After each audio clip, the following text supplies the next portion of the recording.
Talking sport now with National Director of Athletes in Action, Jono Donald. Jono, kia ora. Nice to chat with you again.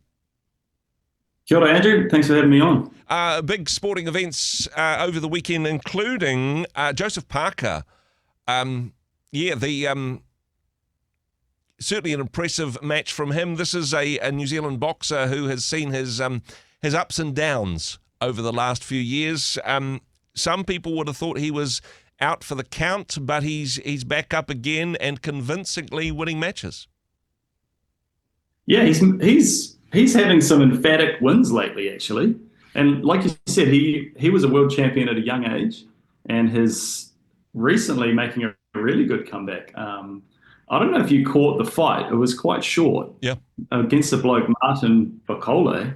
He took him apart early on. Yeah, just phenomenal to see that. Yeah, knockout in within the second round. I think you could watch the highlights, but the highlights was about as long as the fight, honestly, and very impressive from Joseph Parker. And honestly, this is one of these things where it's about physical fitness and actually having some raw talent, but it's the head game as well. If you think, hey, no, I'm a has-been, I'm down and out, I've lost these big matches internationally, nobody wants to back me anymore.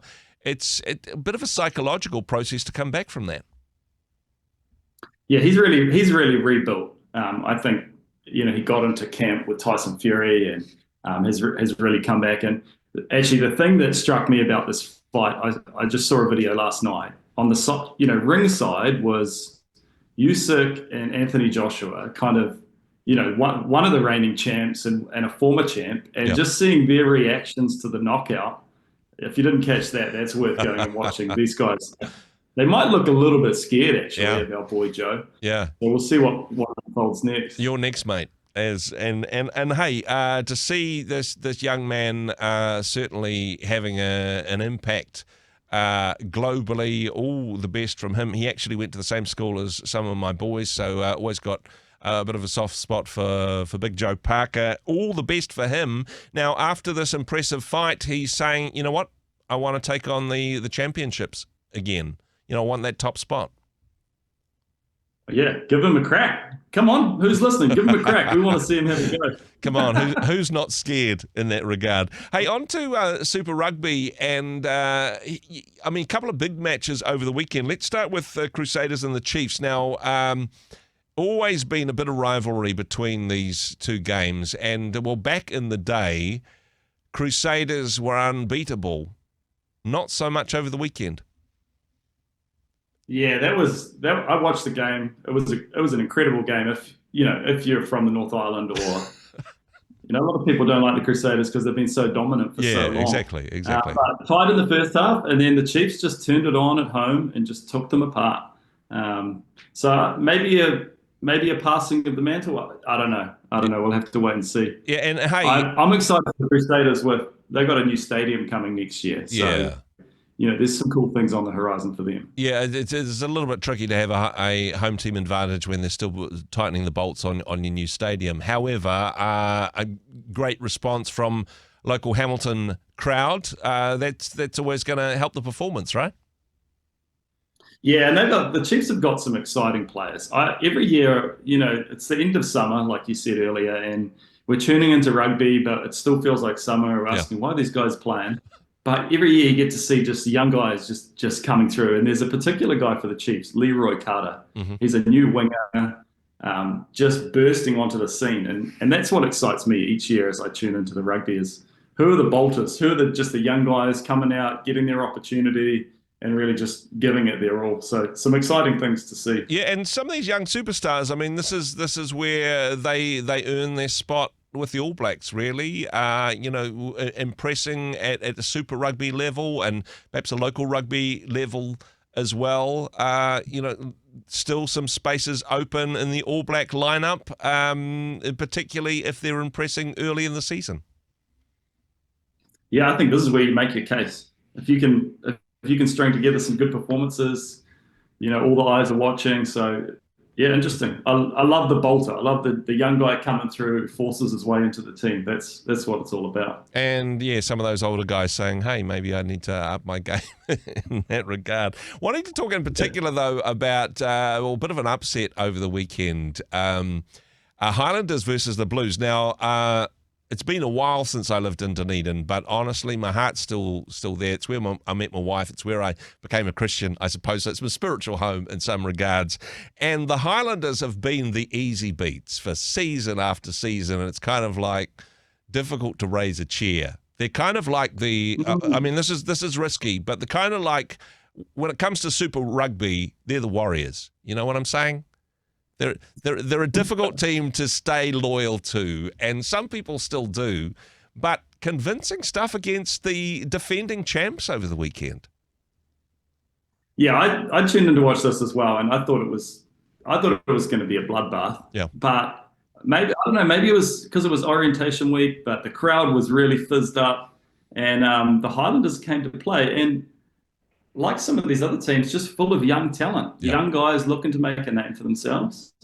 And the Blues, the reigning champs, they never really showed up. Is probably the summation of that game. The Highlanders wanted it, and they played the last 20 to 25 minutes with 13 men. Wow. They got a red card and another bizarre rule with the scrum. They had to take another guy off, and but they wanted it, and they just played with passion and heart and got the result at the end of the day. Yeah, I mean, convincing stuff. But hey, maybe this is the early season wake up call that the Blues need to go, come on, guys, are we defending this or not? But one thing in particular, though, a touching tribute that happened at the beginning of the game. Talk to us about this, Jono.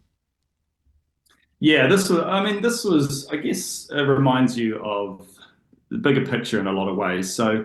Last year, a young rugby player, Connor Garden-Bishop, he tragically died, and he was connected with this team. His twin brother played, and so he played on the Highlanders for a number of years. But what I was reminded of is the rugby community is really closely knit together. And so at the start of the game, they actually flew his twin brother Jackson in, and they presented him with some jerseys, and there was a rousing haka, and really just a tribute or, a moment for him.